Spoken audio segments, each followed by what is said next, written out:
Hello students, मैं अजय यादव आपका आपके अपने यूट्यूब चैनल आरएस एकेडमी पर आप सभी लोगों का स्वागत करता हूं। देखिए, हम लोग का जो ये सेशन है इसमें करंट अफेयर का यानी कि समय की घटनाएं जो भी होगी आज हम लोग उसके बारे में इस सेक्शन में डिस्कस करेंगे।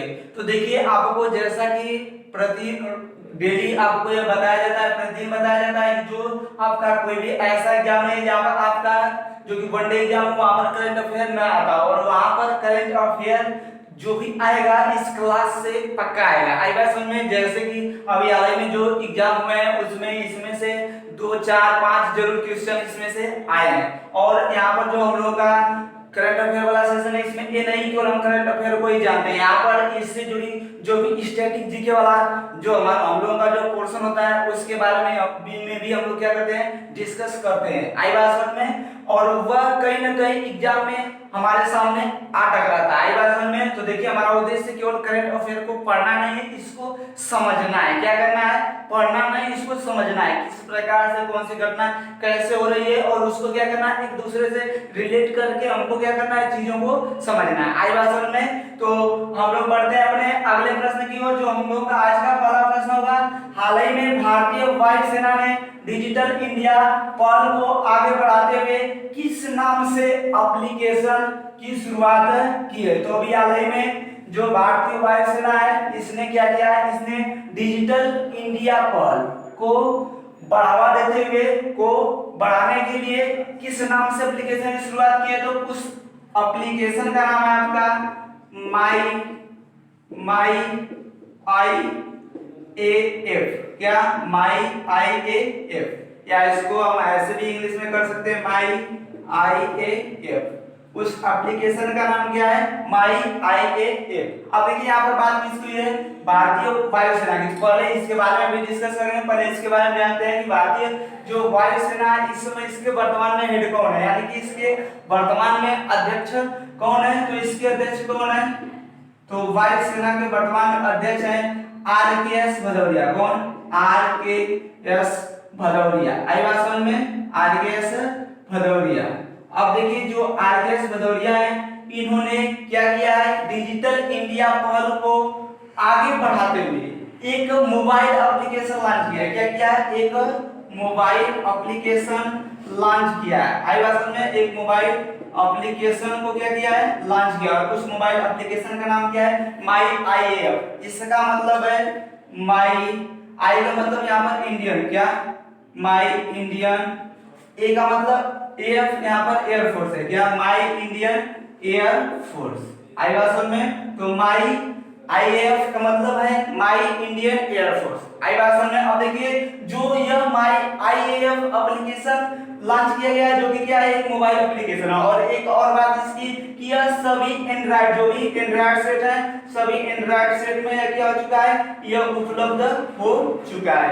अब इसका कार्य क्या होगा, क्या होगा, इसको लॉन्च क्यों किया गया, अब इसके बारे में जानते हैं। तो देखिए, वर्तमान में जो भी बंदे, चाहे जो भी व्यक्ति, चाहे जो भी आपके जो भी शिक्षक, जो आपके जैसे स्टूडेंट हैं, अगर जो लोग भी हैं जो क्या करते हैं, जो जुनून रखते हैं कहां पर जाने का, इंडियन एयरफोर्स में, यानी कि भारतीय वायुसेना में जाने का जुनून रखते हैं, जज्बा रखते हैं, जाना चाहते हैं, तो उनको यहाँ पर क्या किया जाएगा। देखिए, जो लोग क्या करना चाहते हैं, इंडियन एयरफोर्स में यानी कि भारतीय वायुसेना में जाना चाहते हैं, तो उनके लिए यह एप्लीकेशन जो मोबाइल एप्लीकेशन है इसको लॉन्च किया गया। आई बात समझ में। अब देखिए, उनके लिए यह लॉन्च किया गया तो क्या करेगा उनको, तो देखिए यह क्या करेगा, यह एयरफोर्स से जो ट्रेनिंग के बारे में बताएगा, इसके बारे में, इसकी ट्रेनिंग कैसे होती है उस ट्रेनिंग के बारे में बताएगा। अब देखिए, और ट्रेनिंग के बारे में बताएगा तथा इसमें किस प्रकार से प्रश्न पूछे जाते हैं, इसका सिलेबस क्या होता है, उस सिलेबस को भी बताएगा। क्या करेगा, सिलेबस को भी यह बताएगा। आई बात समझ में। तो यह क्या करेगा, ट्रेनिंग को बताएगा, सिलेबस को बताएगा, इसमें कितनी किस पोस्ट पर आप जाएंगे तो कितनी सैलरी होगी, इन सब बातों का निर्धारण कौन करेगा, यह माई आईएएफ जो मोबाइल ऐप है यह करेगा। तो यह क्या करेगा, यह ट्रेनिंग के बारे में बताएगा, सिलेबस के बारे में बताएगा, सैलरी के बारे में बताएगा, इत्यादि इन सब जो भी ये सब कार्य है इनके बारे में क्या करेगा, यह जानकारी उपलब्ध कराएगा। और इसकी एक बेहतरीन खास बात यह है कि क्या है, जो एप्लीकेशन है यह सभी एंड्रॉइड सेट में उपलब्ध है, जो कि किसके द्वारा लॉन्च किया गया है, भारतीय वायुसेना के द्वारा लॉन्च किया गया है। अब देखिए, यह डिजिटल इंडिया पहल को बढ़ावा देते हुए ऐसा किया गया है। अब देखिए यहाँ पर बात आई किसकी, इंडियन एयरफोर्स की, तो इसके बारे में आपको बताया गया कि जो भारतीय वायुसेना है इसके वर्तमान में अध्यक्ष यानी कि हेड कौन है, अभी बताया गया आरकेएस भदौरिया है। अगर आपसे यह प्रश्न पूछ लिया जाए कि जो वायुसेना है वह वायुसेना दिवस कब मनाया जाता है, इंडियन एयरफोर्स डे कब मनाया जाता है, तो एयरफोर्स डे कब मनाया जाता है, 8 अक्टूबर को मनाया जाता है। कब, 8 अक्टूबर को इंडियन एयरफोर्स डे मनाया जाता है। आई बात समझ में, या भारतीय वायुसेना दिवस कब मनाया जाता है, तो 8 अक्टूबर को मनाया जाता है और यह प्रत्येक वर्ष मनाया जाता है। तो यहाँ पर जो भी बातें बताई गई आशा है आप लोगों को समझ में आई होगी। अब हम लोग बढ़ते हैं अपने अगले प्रश्न की ओर। देखिए अगला प्रश्न है, हाल ही में टंगुतुरी प्रकाशम पंतुलू की जयंती मनाई गई है, ये क्या थे, तो अभी हाल ही में टंगुतुरी प्रकाशम पंतुलू एक व्यक्ति हैं जिनकी हाल ही में जयंती मनाई गई है और यहाँ पर पूछा गया है ये क्या थे या ये किससे संबंधित थे, तो ये एक प्रसिद्ध स्वतंत्रता सेनानी थे। क्या थे, स्वतंत्रता सेनानी थे। तो अभी हाल ही में टंगुतुरी प्रकाशम पंतुलू की जयंती मनाई गई है। ये क्या थे, तो ये एक प्रसिद्ध स्वतंत्रता सेनानी थे। तो ये क्या थे, एक स्वतंत्रता सेनानी थे। अब देखिए यहाँ पर जो टंगुतुरी प्रकाशम पंतुलू, यहाँ पर एक वर्ड है आपका प्रकाशम। तो प्रकाशम क्या है, प्रकाशम के बारे में पढ़े जानते हैं, यह एक जिला है। क्या है, यह एक डिस्ट्रिक्ट है और कहाँ का जिला है, आंध्र प्रदेश का। तो यह क्या है, आंध्र प्रदेश का एक जिला है। तो आंध्र प्रदेश का एक जिला है जिसका नाम है क्या है, प्रकाशम। और इसी जिले में, प्रकाशम जिले में ही टंगुतुरी प्रकाशम पंतुलू का जन्म हुआ था। क्या हुआ था, टंगुतुरी प्रकाशम पंतुलू का जन्म हुआ था। आई बात समझ में, तो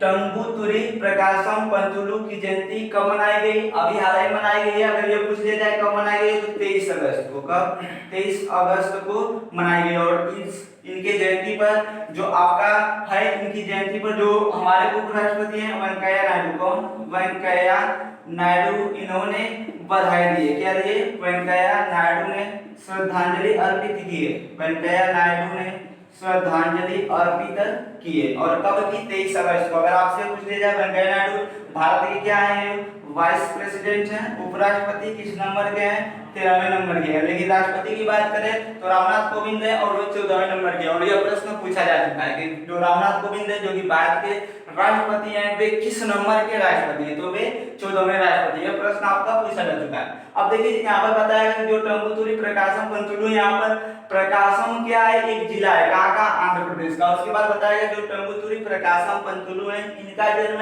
इसी जिले में हुआ था। क्या हुआ था, इनका जन्म इसी जिले में हुआ था। अब देखिए जो टंगुतुरी प्रकाशम पंतुलू है, इनका जन्म तो कहाँ पर हुआ, प्रकाशम जिला में, जो कहाँ पर पड़ता है, आंध्र प्रदेश में पड़ता है। और ये क्या थे, एक प्रसिद्ध स्वतंत्रता सेनानी थे। और इनका अभी हाल ही में इनकी क्या मनाई गई, जयंती मनाई गई है। कब, 23 अगस्त को। और इस जयंती पर जो हमारे उपराष्ट्रपति वेंकैया नायडू, इन्होंने क्या किया है, इनको श्रद्धांजलि अर्पित की है। अब देखिए जो टंगुतुरी प्रकाशम है, इनको आंध्र प्रदेश का शेर कहा जाता है। क्या कहा जाता है, आंध्र प्रदेश का। अगर आपसे पूछ लिया जाए आंध्र प्रदेश का शेर किसे कहा जाता है, तो आंध्र प्रदेश का शेर टंगुतुरी प्रकाशम पंतुलू को कहा जाता है। आंध्र प्रदेश का शेर इन्हें कहा जाता है। आई बात समझ में। अब देखिए या आंध्र केसरी भी कहते हैं, आंध्र प्रदेश का शेर कहते हैं या आंध्र केसरी भी इन्हें कहते हैं। क्या कहते हैं, आंध्र केसरी के नाम से भी इन्हें जाना जाता है। अब देखिए जो टंगुतुरी प्रकाशम पंतुलू है, ये मद्रास प्रेसिडेंसी के, किसके,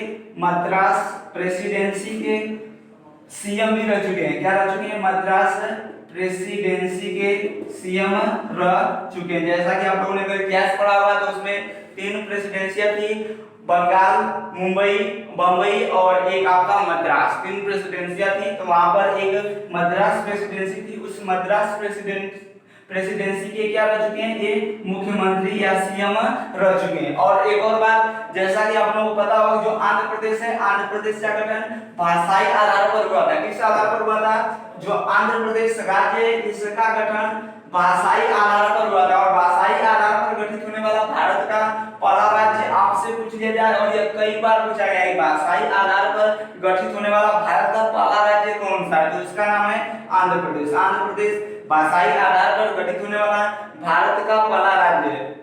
और इसका गठन कब किया गया? तो इसका गठन 1953 में किया गया था। कब? 1953 में इसका गठन किया गया था। और जब इसका 1953 में गठन किया गया तो उस समय आंध्र प्रदेश के फर्स्ट सीएम, प्रथम मुख्यमंत्री भी कौन थे? उस समय आंध्र प्रदेश के प्रथम मुख्यमंत्री तंबुतुरी प्रकाशम पंतुलु थे। तो आंध्र प्रदेश के प्रथम सीएम कौन थे? तंबुतुरी प्रकाशम पंतुलु थे। कब? 1953 की बात है। और जो आंध्र प्रदेश है भाषाई आधार पर गठित होने वाला भारत का पहला राज्य है। आई बात समझ में? अब देखिए जो तंबुतुरी प्रकाशम है ये अहिंसा के पुजारी थे। किसके पुजारी थे? अहिंसा के पुजारी थे। यानी कि ये अहिंसा में क्या करते थे? विश्वास रखते थे।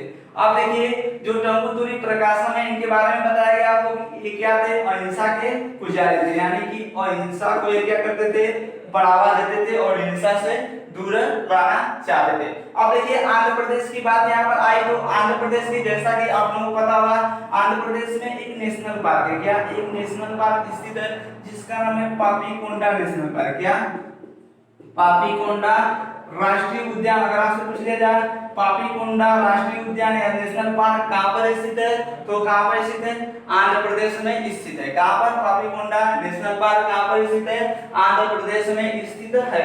और इसके वर्तमान में सीएम यानी कि मुख्यमंत्री की बात करें तो मुख्यमंत्री कौन है? वाई.एस. जगनमोहन रेड्डी। कौन है? वाई.एस. जगनमोहन रेड्डी। आई बात समझ में? तो इसके वर्तमान में सीएम कौन है? वाई.एस. जगनमोहन रेड्डी हैं। अब देखिए अगर इसके गवर्नर की बात करें तो गवर्नर कौन है? विश्वभूषण हरिचंद्रन है। कौन? गवर्नर यानी कि राज्यपाल विश्वभूषण हरिचंद्रन है। अब देखिए यहाँ पर आंध्र प्रदेश के बारे में आपको बताया गया। और एक और बात ध्यान रखिएगा, आंध्र प्रदेश का अभी हाल ही में एक प्रस्ताव आंध्र प्रदेश में पेश किया गया था कि आंध्र प्रदेश की कितनी राजधानियां होंगी? 3 राजधानियां होंगी। एक विशाखापट्टनम होगी। आंध्र प्रदेश की 3 राजधानियों का प्रस्ताव अभी रखा गया था विधानसभा में। आई बात समझ में? और उस पर क्या हुआ कि आपको बताया गया था कि जो राज्यपाल है उसने मंजूरी भी दे दी थी, लेकिन सुप्रीम कोर्ट जो है उसने क्या कर दिया था? उसमें टांग, जो कोर्ट है वहां की, उसने क्या किया था? टांग अड़ा दिया था। अब देखिए यहाँ पर इसकी 3 राजधानियां, एक विशाखापट्टनम हो गई। कौन? विशाखापट्टनम पहली राजधानी। उसके बाद एक अमरावती है। कौन? अमरावती। और एक कुर्नूल है। कौन? कुर्नूल है। कौन? कुर्नूल है। अब देखिए अगर बात करते हैं विशाखापट्टनम कौन सी राजधानी होगी, तो यह कार्यकारी राजधानी होगी। कार्यकारी राजधानी विशाखापट्टनम। और अगर कुर्नूल की बात करें तो ये न्यायिक राजधानी होगी। क्या? विशाखापट्टनम कार्यकारी, कुर्नूल न्यायिक राजधानी, और जो आपका अमरावती है यह विधायी राजधानी होगी। यह क्या होगी? यह विधायी राजधानी होगी। तो विशाखापट्टनम कार्यकारी राजधानी, अमरावती विधायी राजधानी और कुर्नूल न्यायिक राजधानी होगी। तो आशा है यहाँ पर जो भी बातें आप लोगों को बताई गई समझ में आएगा। अब हम लोग बढ़ते हैं अपने अगले प्रश्न की ओर। देखिए अगला प्रश्न है, हाल ही में किस राज्य के छात्र बलदीप निंगथौजम ने कोरोना दिशा निर्देशों पर आधारित एक गेम को विकसित किया या एक गेम का विकास किया? तो अभी हाल ही में किस राज्य के छात्र बलदीप निंगथौजम ने कोरोना दिशा निर्देशों पर आधारित एक गेम को विकसित किया है? तो उस राज्य का नाम है आपका मणिपुर। कौन? मणिपुर। तो मणिपुर का एक छात्र है जो कि जिसका नाम है बलदीप निंगथौजम, और यह 9th क्लास का छात्र है। किस क्लास का? 9th क्लास का छात्र है। और इसने एक गेम बनाया है। इसने क्या किया है?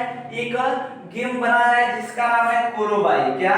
जिसका नाम है कोरोबाई। तो इसने क्या किया है? कोरोबाई नामक एक गेम बनाया है। और जो यह कोरोबाई गेम बनाया है, इस गेम की खासियत यह है कि इस गेम में कोविड-19 के सभी दिशा निर्देशों का पालन किया गया है। क्या किया गया है? इस कोरोबाई जो गेम है, इस कोरोबाई गेम में जो कि मोबाइल गेम है, क्या है? कोरोबाई मोबाइल गेम है। इसमें कोविड-19 के सभी निर्देशों का पालन किया गया। और इसको किसने बनाया है?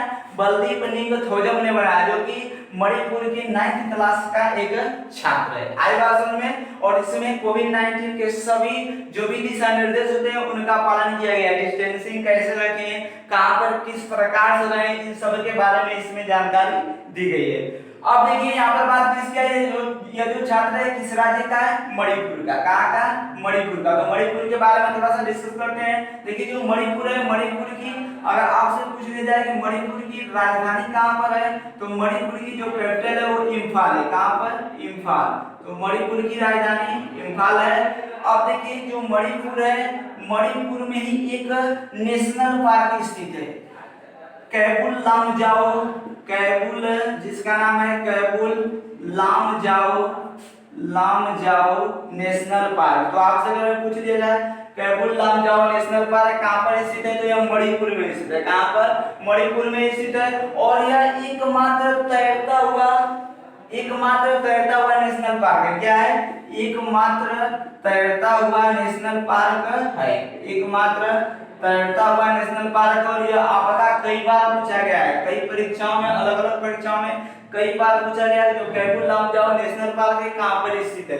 तो आपको पता होगा कहाँ पर है, मणिपुर में। या ऐसे भी पूछा गया है कई बार कि एकमात्र तैरता हुआ राष्ट्रीय उद्यान कौन सा है, तो वह कैबुल लामजाओ, जो कि कहाँ पर स्थित है, मणिपुर में स्थित है। और यहीं पर इसी कैबुल लामजाओ नेशनल पार्क में आपका एक संघाई हिरण पाया जाता है। क्या पाया जाता है, संघाई हिरण पाया जाता है। तो अगर आपसे प्रश्न पूछ लिया जाए संघाई हिरण कहाँ पर पाया जाता है, कैबुल लामजाओ में पाया जाता है। और मणिपुर का राजकीय पशु भी कौन है, संघाई हिरण है। मणिपुर का राजकीय पशु संघाई हिरण है, जो कहाँ पर पाया जाता है, कैबुल लामजाओ नेशनल पार्क में पाया जाता है। और यह एकमात्र तैरता हुआ राष्ट्रीय उद्यान है। और देखिए जो संघाई हिरण है इसको डांसिंग डियर भी कहा जाता है। क्या कहा जाता है, इसको डांसिंग डियर भी कहा जाता है। इस कारण से डांसिंग डियर कहा जाता है। जो यहाँ पे कैबुल लामजाओ नेशनल पार्क है यह तैर रहा है, और वहां पर कहीं पर जल है तो कहीं पर आपका स्थल है, तो इस एक स्थान से दूसरे स्थान पर उछल कूद करता रहता है। इस कारण से इसको डांसिंग डियर कहा जाता है। अब देखिए मणिपुर की बात की गई है, तो मणिपुर की अभी हाल ही में किस छात्र ने कोरोबाई नामक मोबाइल गेम का निर्माण किया है, तो बलदीप निंगथौजम ने किया है। मणिपुर की बात करते हैं तो मणिपुर एक मैरीकॉम का आप लोगों ने नाम सुना होगा। आपसे पूछ लिया जाए मैरीकॉम कहाँ की रहने वाली है, तो वे कहाँ की रहने वाली है, मणिपुर की। मीराबाई चानू, इनका भी नाम सुना होगा आप लोगों ने, मीराबाई चानू। तो मीराबाई चानू जो कि कहाँ की, अगर इसको पूछ लिया जाए कि कहाँ की रहने वाली है, तो ये भी मणिपुर की रहने वाली है। अब देखिए अभी हाल ही में मणिपुर के काले चावल को, या मणिपुर का जो काला चावल है इसको अभी हाल ही में जीआई टैग दिया गया था। क्या किया गया था, जो काला चावल है इसको जीआई टैग दिया गया था, जियोग्राफिकल इंडिकेशंस आई भाषा में। अब देखिए जीआई टैग किसे दिया गया, मणिपुर के काला चावल को। और इस काला चावल को, जो मणिपुर का काला चावल है, इसको चकहाओ कहा जाता है। क्या कहा जाता है, चकहाओ भी कहा जाता है। तो अभी हाल ही में किस राज्य के चकहाओ यानी कि काले चावल को जीआई टैग दिया गया है, तो मणिपुर के काले चावल को जीआई टैग दिया गया है। एक और बात, मणिपुर की वर्तमान में अगर सीएम की बात करें तो कौन है, एन बीरेन सिंह। कौन, मणिपुर के वर्तमान मुख्यमंत्री एन बीरेन सिंह है। कौन, एन बीरेन सिंह। और यदि मणिपुर के गवर्नर यानी राज्यपाल की बात करते हैं तो मणिपुर के राज्यपाल है नजमा हेपतुल्ला। कौन, नजमा हेपतुल्ला। तो नजमा हेपतुल्ला क्या है, नजमा हेपतुल्ला मणिपुर की राज्यपाल है। तो अभी हाल ही में मणिपुर के एक छात्र बलदीप निंगथौजम ने क्या किया है, एक कोरोबाई नामक मोबाइल गेम बनाया है। आई बात समझ में। अब देखिए जो वो कोरोबाई गेम आपको बताया गया, उसमें बताया गया कि उसमें क्या किया गया है, कोविड-19 के बारे में जो भी जानकारी है या कोविड-19 के निर्देशों का पालन किया गया है। और उससे रिलेटेड जो हमारा मणिपुर है, मणिपुर से रिलेटेड जो भी यहाँ पर न्यूज थी उसको हम लोगों ने यहाँ पर डिस्कस कर लिया। तो आशा है यहाँ पर जो भी बातें बताई गई आप लोगों को समझ में आई होगी। अब हम लोग बढ़ते हैं अपने अगले प्रश्न की ओर।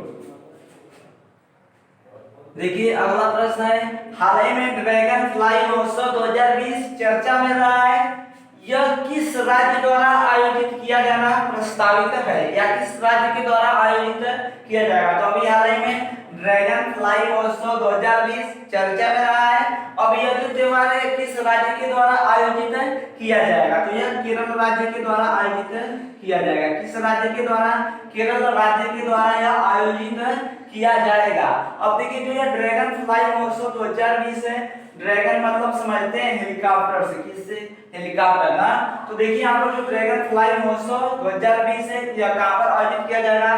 केरल में। और इस बात को ध्यान रखिएगा कि कहाँ पर आयोजित होगा? केरल में तो आयोजित होगा ही, लेकिन केरल में पहली बार यह किस टाइम आयोजित किया जाएगा? तो यह पहली बार या फर्स्ट टाइम आयोजित किया जा रहा है। तो अभी हाल ही में जो ड्रैगन फ्लाई महोत्सव 2020 चर्चे में रहा है, यह कहाँ पर इसका आयोजन होगा? केरल में होगा। और कब होगा? पहली बार होगा। कब? पहली बार इसका आयोजन किया जाएगा। अब देखिए यहाँ पर जो ड्रैगन फ्लाई है, ड्रैगन फ्लाई की बात करते हैं। ड्रैगन फ्लाई क्या है? तो एक कीट होता है। क्या होता है? एक कीट होता है। और यह एक प्रकार का कीट होता है जिसके दो जोड़ी पंख होते हैं। क्या होते हैं? दो जोड़ी पंख होते हैं। और जो पंख होते हैं वे पारदर्शी होते हैं। कैसे? पारदर्शी। आई बात समझ में? तो जो ड्रैगन फ्लाई है क्या एक प्रकार का कीट होता है, दो जोड़ी पंख होते हैं और इसके जो पंख होते हैं पारदर्शी होते हैं और इसकी आंखें जो होती हैं बड़ी बड़ी होती हैं। कैसी होती हैं? बड़ी बड़ी होती हैं। लेकिन यहाँ पर जो ड्रैगन फ्लाई महोत्सव है यह कहाँ पर आयोजित किया जाएगा? तो केरल में आयोजित किया जाएगा और पहली बार आयोजित किया जाएगा। अगर इसके जो यह ड्रैगन फ्लाई महोत्सव है 2020, अगर इसके शुभंकर की बात करें कि इसका शुभंकर क्या है? क्या इसका शुभंकर क्या है या इसका मस्कट क्या है? क्या मस्कट क्या है? तो जो इसका शुभंकर है वो है पंटालू। क्या? पंटालू। तो अभी हाल ही में ड्रैगन फ्लाई महोत्सव 2020 चर्चे में रहा है। अगर इसका शुभंकर की बात करें, इसका शुभंकर क्या है? इसका शुभंकर क्या है? पंटालू है। क्या है? पंटालू है। क्या है? पंटालू है इसका शुभंकर यानी कि मस्कट। और यह कहाँ पर आयोजित किया जाएगा? केरल में। और पहली बार आयोजित किया जाएगा। और आपको बताया गया जो ड्रैगन फ्लाई है क्या है? ये एक प्रकार का कीट होता है जिसकी दो जोड़े क्या होते हैं? पंख होते हैं। और जो पंख होते हैं पारदर्शी होते हैं। अब देखिए किस राज्य में आ जाएगा? केरल में। केरल की बात करते हैं तो जो केरल है, केरल के कैपिटल की बात करते हैं तो केरल की राजधानी कहाँ पर है? तिरुअनंतपुरम। कहाँ पर? तिरुअनंतपुरम है या त्रिवेंद्रम? क्या? तिरुअनंतपुरम या त्रिवेंद्रम है। अब देखिए जो केरल है, केरल के अगर वर्तमान में सीएम की बात करते हैं तो पिनराई विजयन है या पी विजयन। पिनराई विजयन या पी विजयन यहाँ के क्या है? यहाँ के मुख्यमंत्री है। गवर्नर की बात करते हैं तो यहाँ के राज्यपाल आरिफ मोहम्मद खान है। कौन? आरिफ मोहम्मद खान है। आई बात समझ में? तो गवर्नर कौन है? आरिफ मोहम्मद खान है। अब देखिए एक वैली है साइलेंट वैली या शांत घाटी। यह प्रश्न कई बार पूछा गया है। जो साइलेंट वैली है या शांत घाटी है वह कहाँ पर स्थित है? जो शांत घाटी है वह कहाँ पर स्थित है? वह केरल में स्थित है। कहाँ पर स्थित है? केरल में स्थित है। या साइलेंट वैली कहाँ पर है? केरल में। अगर साइलेंट वैली पूछे तो केरल में, लेकिन सिलिकॉन वैली पूछ दे क्या? Silicon valley. तो सिलिकॉन वैली आपका कर्नाटक बंगलुरु में। कहाँ पर? बंगलुरु में सिलिकॉन वैली। अगर शांत घाटी या साइलेंट वैली पूछे तो केरल में। एक और घाटी देखिए, जब शांत घाटी की बात है तो एक और घाटी माइंड में आनी चाहिए। वह क्या है? वह है फूलों की घाटी। कौन सी घाटी? फूलों की घाटी। अगर आपसे पूछ लिया जाए कि फूलों की घाटी कहाँ पर स्थित है तो फूलों की घाटी उत्तराखंड में स्थित है। कहाँ पर स्थित है? फूलों की जो घाटी है वह कहाँ पर स्थित है? वह उत्तराखंड में स्थित है। और किस जिले में? उत्तराखंड के चमोली जिले में स्थित है। कहाँ पर? उत्तराखंड के चमोली जिले में। आई बात समझ में? अब देखिए केरल की बात यहाँ पर की गई तो केरल में एक आपका इडुक्की बांध है। कौन सा बांध? इडुक्की। यह कई बार पूछा जाता है जो इडुक्की बांध है यह किस राज्य में है? जो इडुक्की बांध है वह कहाँ पर है? वह केरल राज्य में स्थित है। कहाँ पर स्थित है? केरल राज्य में इडुक्की बांध स्थित है। अगर यह पूछ लिया जाए जो इडुक्की बांध है यह किस नदी पर स्थित है तो यह पेरियार नदी पर स्थित है। कहाँ पर? पेरियार नदी पर स्थित है। तो इडुक्की बांध कहाँ पर स्थित है? केरल में स्थित है। किस नदी पर बना हुआ है? पेरियार नदी पर बना हुआ है। आई बात समझ में? अब देखिए केरल में एक राष्ट्रीय उद्यान यानी कि नेशनल पार्क भी है जिसका नाम है एराविकुलम नेशनल पार्क। अगर आपसे पूछ लिया जाए एराविकुलम नेशनल पार्क कहाँ पर स्थित है या राष्ट्रीय उद्यान कहाँ पर स्थित है तो यह कहाँ पर स्थित है? यह केरल में स्थित है। तो एराविकुलम राष्ट्रीय उद्यान केरल में स्थित है। आई बात समझ में? तो आशा यहाँ तक जो बातें आप लोगों को बताई गई समझ में आई होगी। अब हम लोग पढ़ते हैं अपने अगले प्रश्न की ओर।